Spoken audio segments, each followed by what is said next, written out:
Bom dia, unidos por Cristo. Bom dia para você, Davi. Bom dia, Lara. Bom dia para o Tiago. Bom dia para Clara. Bom dia para Laura. Bom dia para você, Igor. E para você também, Pedro. Mas antes de nós começarmos a nossa aula, nós vamos fazer uma oração. Essa oração se encontra no livro de Deuteronômio, capítulo 32, do versículo 1 ao versículo 4.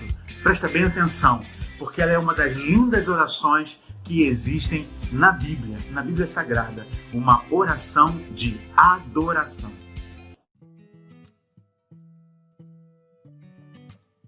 Senhor, que a Tua palavra goteje como a chuva, que a Tua palavra destile como orvalho e que caia como chuvisco sobre a relva, como gotas de água sobre a erva. Nós queremos, Senhor, proclamar o Teu nome, engrandecer o nosso Deus, pois Tu és a rocha onde os nossos pés estão firmados. Todos os Teus caminhos são juízo. Tu és Deus, Tu és fiel, Tu és justo, Tu és reto. Abençoa-nos, Senhor. Amém. Então, unidos por Cristo, vamos estudar hoje a Epístola de Paulo a Tito. Vamos juntos!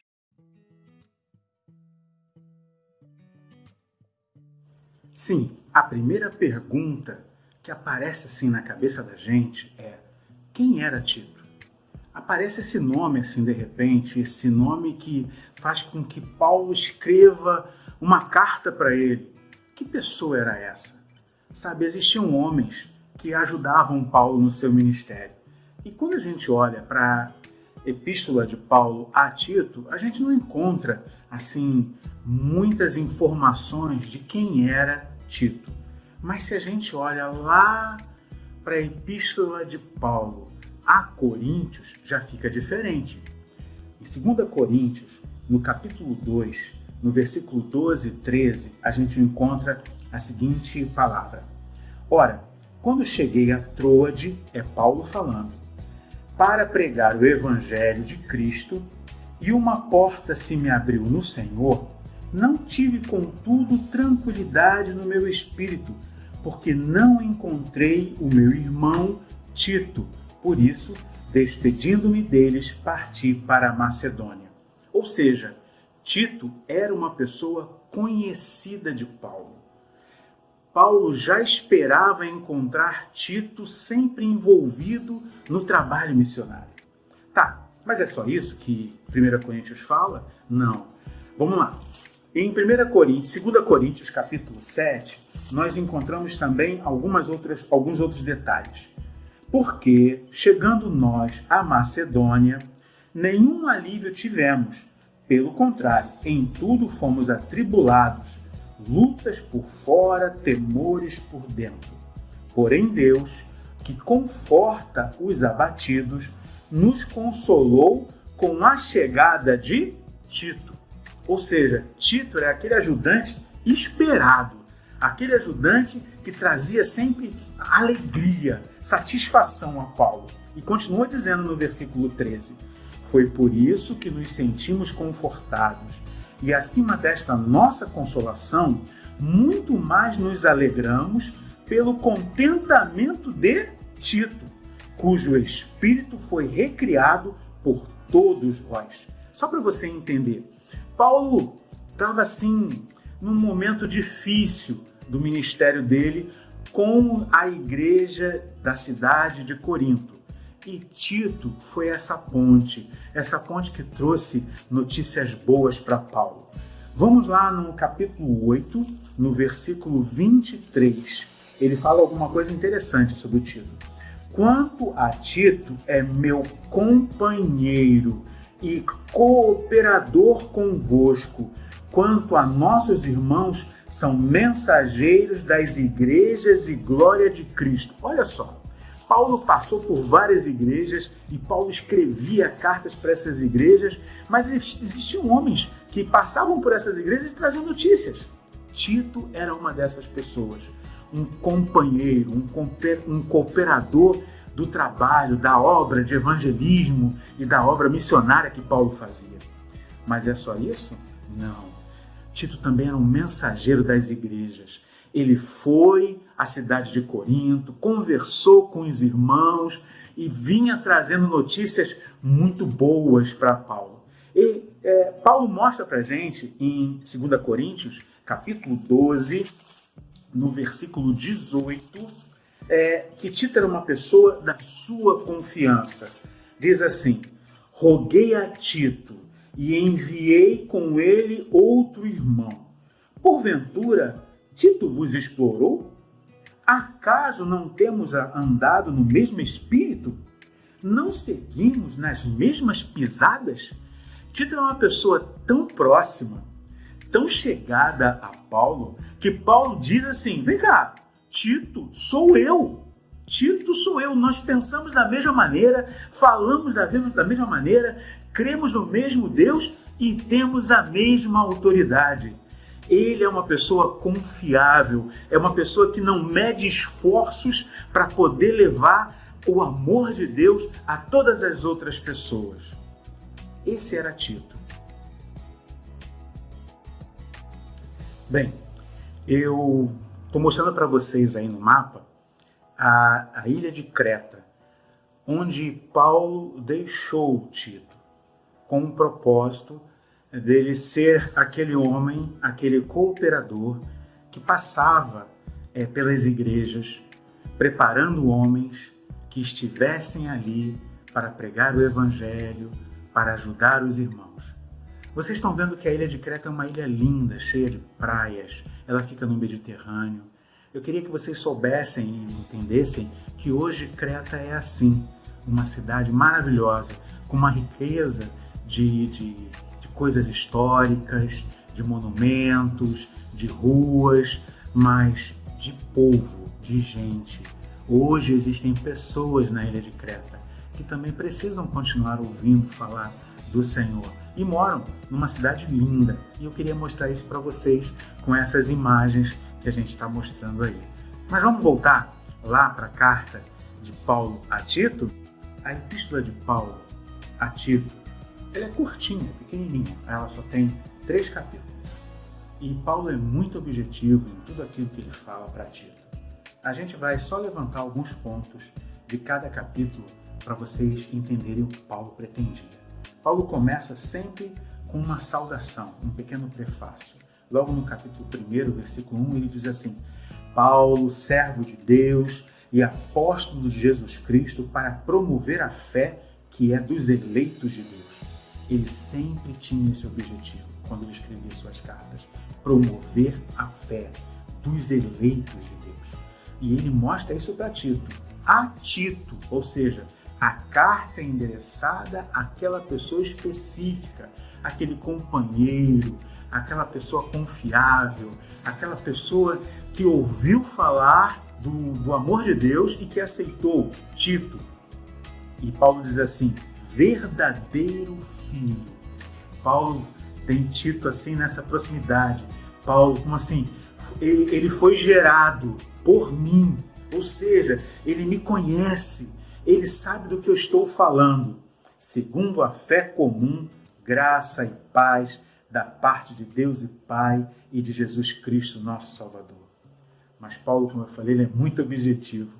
Ele deixou Tito em Creta, nesta ilha, com o objetivo de constituir presbíteros, líderes para as igrejas. Mas o que é um presbítero? Presbítero é um ancião. Presbítero é um sacerdote, um líder. Aquela pessoa que deve ser exemplo. Nos nossos dias, os presbíteros são pastores, são nossos reverendos. Ele tem a função de líder e de administrador, de cuidar de tudo que existe na igreja. Lá na nossa igreja, nós temos esses 2 tipos de presbíteros, né? Aqueles que pregam a palavra, que dirigem a igreja, que administram a igreja, como o reverendo Cid, como o reverendo Miguel e como o reverendo Diego. Entretanto, existem outros presbíteros. O presbítero Ezequias, o presbítero Eduardo, o presbítero Paulo. Existem outros presbíteros. Mas o que eles fazem além de pregar? Eles auxiliam os nossos pastores na administração da igreja. Ou seja, eles não apenas pregam a palavra, eles também estão lá cuidando das finanças, cuidando da pintura da igreja, cuidando das sociedades internas, ajudando aos nossos pastores na administração, em cuidando de toda a igreja. Paulo é objetivo. Paulo dá uma série de características que os presbíteros têm que ter. Eu vou fazer uma tradução para vocês, tá? O presbítero tem que ser irrepreensível, marido de uma só mulher. Os filhos do presbítero devem ser crentes, pessoas que creem, que não são acusados de briguinhas e nem são insubordinados. Eu não quero fazer isso. O que é ser insubordinado? Davi, pega lá aquilo. Não, pai, eu não quero pegar, não. Isso é ser insubordinado, não obediente. Os filhos dos presbíteros não podem ser assim. É o que Paulo está dizendo aqui para Tito. Mas é interessante, quando ele começa a falar, o presbítero ele tem que ser uma pessoa hospitaleira. Aquela pessoa que quando a gente chega na igreja, ele está sempre com um sorriso nos lábios, ele está sempre pronto para dar um abraço na gente, para dizer, bom dia, meu irmão, como é que vai você? O presbítero tem que ser aquele amigo do bem, sabe? Não importa qual seja a hora, qual seja o lugar, ele está sempre pronto para fazer coisas boas pela gente. Ele tem que ser sóbrio. É aquela pessoa que a gente chega assim, fulano pisou no meu pé. Não, irmão, foi sem querer. Ele tem que ser dessa maneira. Ele tem que ser justo, sabe? Ele não pode ser cobiçoso. Sabe o que é cobiça? É quando você deseja algo que é muito maior, que você não pode conquistar e que você não mede esforços para isso. Não, o presbítero não é assim. O presbítero é aquela pessoa que sabe esperar em Deus o momento certo. Eu não sei se vocês se lembram, quando eu cheguei na igreja, o reverendo Diego, ele não era reverendo Diego, ele era seminarista Diego. E como seminarista, não tinha nenhuma pessoa que não gostasse do Diego. O Diego era super gente boa, sempre falava com a gente em todo momento, orava junto, ensinava a palavra. Aí agora ele é o reverendo Diego. Ele mudou? Não, ele continua a mesma pessoa. Eu acho até que ele melhorou mais ainda, porque quando ele era seminarista, ele só tinha o Davi como filho. Agora ele tem o Davi e tem o João. Ele está melhor com essa família maior. E ele consegue passar para a gente todo esse amor. É só um exemplo, tá? Ele tem que ser aquela pessoa, o presbítero, tem que ser aquela pessoa apegado à palavra. Uma palavra fiel, uma palavra sempre dentro da doutrina. É uma palavra que pode ser assim, para exortar, para consolar, mas que sempre traz paz ao nosso coração. Ou seja, o presbítero tem que ser aquela pessoa legal, aquela pessoa que a gente confia, aquela pessoa que a gente gosta de se encontrar. E se você prestar atenção, nós gostamos tanto de nos encontrar com o reverendo Miguel. O reverendo Miguel gosta de dar beijo na bochecha da gente. Eu gosto tanto de me encontrar com o reverendo Cid, apesar dele dar um sopapo assim no braço da gente. É diferente, o Cid chega e dá uns tapões assim na gente, mas é uma brincadeira, é um jeito dele. E com o Diego não tem jeito. Diego sempre tem um filme, sempre tem alguma história, sempre tem um momento alegre, sempre tem algo na Bíblia. No capítulo 2, Paulo continua falando sobre os deveres das várias classes de pessoas crentes. É uma mensagem bem específica para os homens idosos, para as mulheres idosas, para mulheres jovens, para os jovens, para os maridos, para os filhos e assim por diante. Essa relação entre as pessoas, ela deve ser pautada de uma forma boa. E como é que ele diz para Tito ensinar as pessoas a terem relações corretas umas com as outras dentro da igreja? Ele diz assim: torna-te pessoalmente padrão de boas obras, No ensino, mostra integridade, reverência, linguagem sadia e irrepreensível, para que o adversário seja envergonhado, não tendo indignidade nenhuma que dizer a nosso respeito. Quanto aos servos, que sejam em tudo obedientes ao seu Senhor.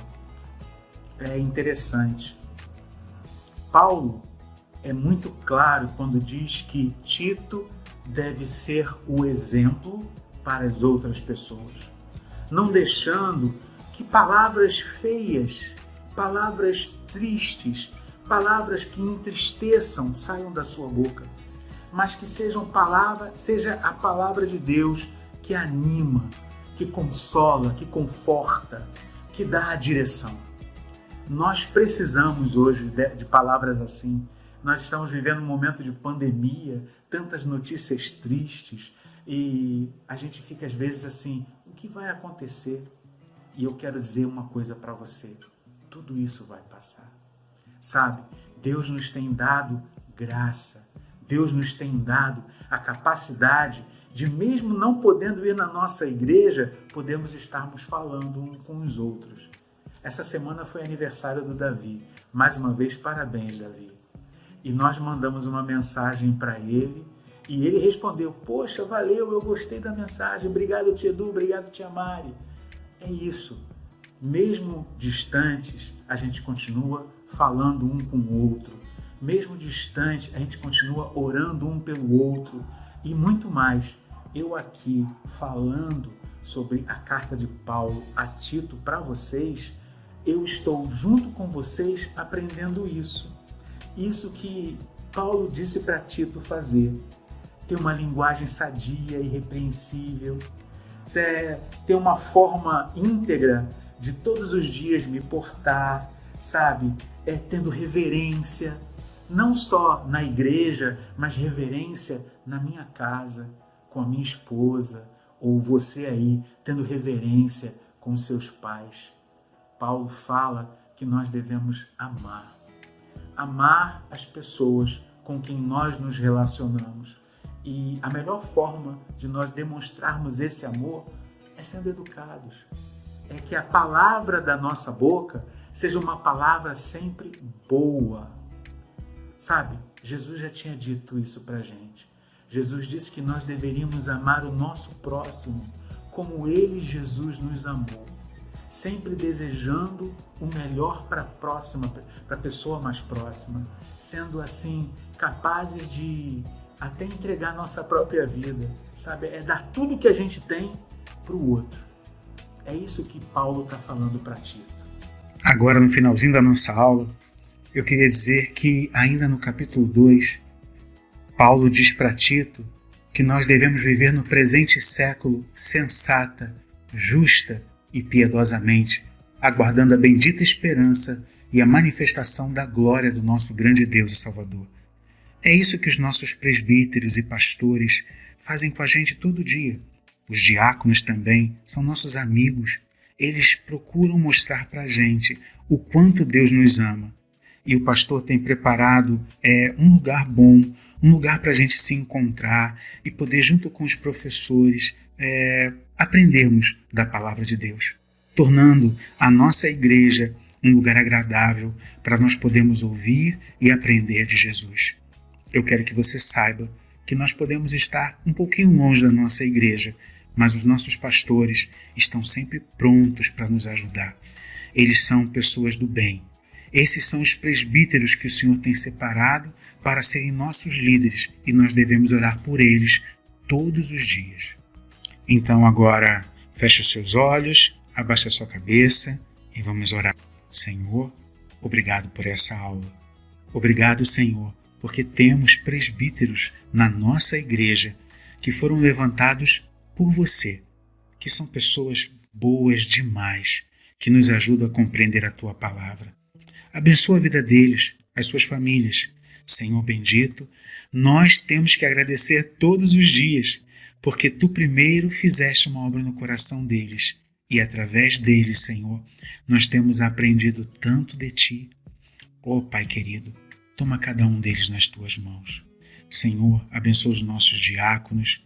Senhor, Tu sabes como tem sido difícil estarmos longe da igreja, mas Te agradecemos porque podemos falar um com os outros e aprender de Ti. Em nome de Jesus. Amém. Então tá, tchau, até a próxima, hein? Tamo junto. Tchau.